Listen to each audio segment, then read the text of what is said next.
প্রিয় ভাই ও বোনেরা, অতীতের প্রতিটি ধর্মগ্রন্থে আপনি মিথ্যা মাসিহার ধারণা দেখতে পাবেন। মিথ্যা মাসিহারা আসে এবং যায়।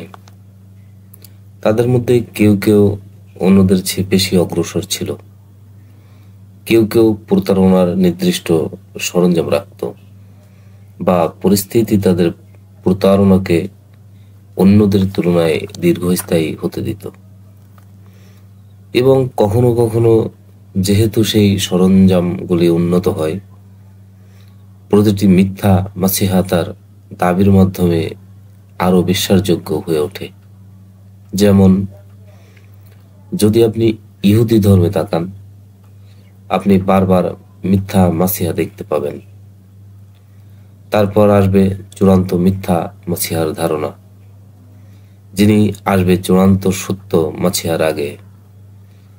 এবং অপরদিকে আপনি সেই সব মাসিহাদের দেখতে পাবেন যারা মুজাদ্দিদ হিসাবে উঠে আসে। এবং পরিশেষে আপনি পাচ্ছেন আল মাসিহা, সত্য মসিহা, যিনি হচ্ছেন হযরত ঈসা আলাইহিসসালাম। তাই চিন্তার দৃষ্টিকোণ থেকে যখন আমরা দাজ্জালের ব্যাপারে কথা বলি এবং আমরা বলি মিথ্যা মাসিহার কথা, অর্থাৎ দাজ্জাল কিভাবে দেখায়, তখন কয়েকটি বিষয় রয়েছে যা আমি আজ আপনাদের সাথে শেয়ার করতে চাই ইনশাআল্লাহ। বিশেষত এমন কিছু শর্তাবলী নিয়ে আলোচনা করব যার মধ্যে এই ধরনের একটি চরিত্রের আবির্ভাব ঘটতে পারে এবং বিভিন্ন লক্ষ্যে কাজে লাগাতে পারে। শেষ 200 বছরে বা বিশেষত শেষ 100 বছরে প্রতারণার যন্ত্রপাতি এবং কৌশল অবশ্যই উন্নত হয়েছে। সেই যন্ত্র এবং কৌশলগুলির মানও বেড়েছে। উদাহরণস্বরূপ, যখন টিভি প্রথম বের হয়েছিল, কিন্তু লোক বলেছিল এটাই দাজ্জাল। এরপর আপনারা আইপ্যাড, আপনার ফোন, তারপর ফেসবুক এবং এখন মেটাভার্স, এবং এসবই দাজ্জালের সরঞ্জাম। সত্যিকার অর্থে এগুলো দাজ্জালের প্রতারণার বিভিন্ন রূপ। এসব যন্ত্রপাতির মাধ্যমে এই প্রতারণা সম্ভব হচ্ছে, এবং এগুলো যত উন্নত হচ্ছে ততই ভয়ঙ্কর হয়ে উঠছে। কিন্তু সেই সত্যিকারের দাজ্জাল, যার কথা আমরা নবী সাল্লাল্লাহু আলাইহি সাল্লামের বিভিন্ন হাদিসে শুনেছি, তার একটি বিশেষ আকার রয়েছে, যেটি হলো চূড়ান্ত প্রতারক। তার কাছে এমন ম্যানিপুলেশন ক্ষমতা থাকবে যা আগের প্রতারকদের ছিল না। সে মানুষের চোখের সাথে খেলা করতে পারবে এবং তার দাবি দ্বারা এমনভাবে প্রতারিত করতে পারবে যা পূর্বের কেউ করতে পারেনি। তাই সে হবে সমস্ত কৌশলের চূড়ান্ত সমন্বয়কারী।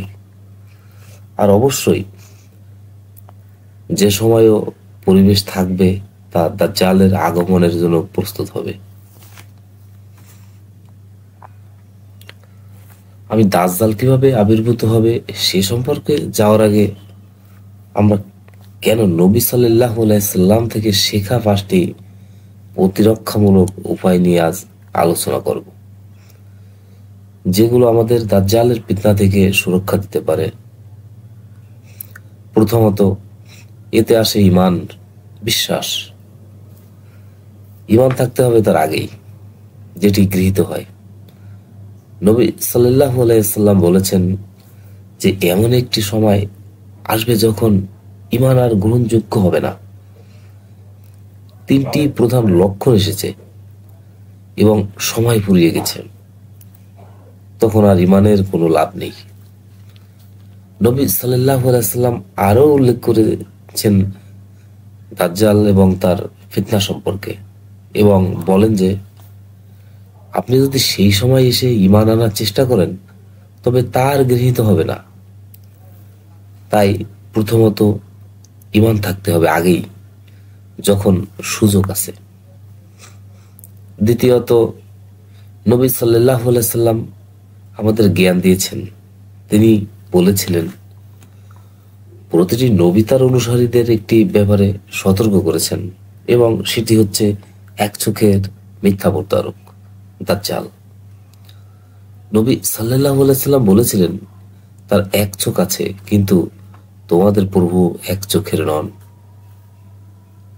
এবং তার দুই চোখের মাঝখানে লেখা থাকবে, লেখা আছে কাফির। এই জ্ঞান শুধু তথ্য নয়, এটি হৃদয়ের জ্ঞান। ঈমানের পরে এসে এই জ্ঞান মানুষকে সঠিক পথে পরিচালিত করে। তাই দ্বিতীয় বিষয় হলো, আমাদের জানতে হবে দাজ্জালকে এবং তার সম্পর্কে সুনির্দিষ্টভাবে শিখতে হবে। তৃতীয়ত, নবী সাল্লাল্লাহু আলাইহি সাল্লাম আমাদের প্রতিদিন নামাজের শেষে একটি দোয়া শিখিয়েছেন,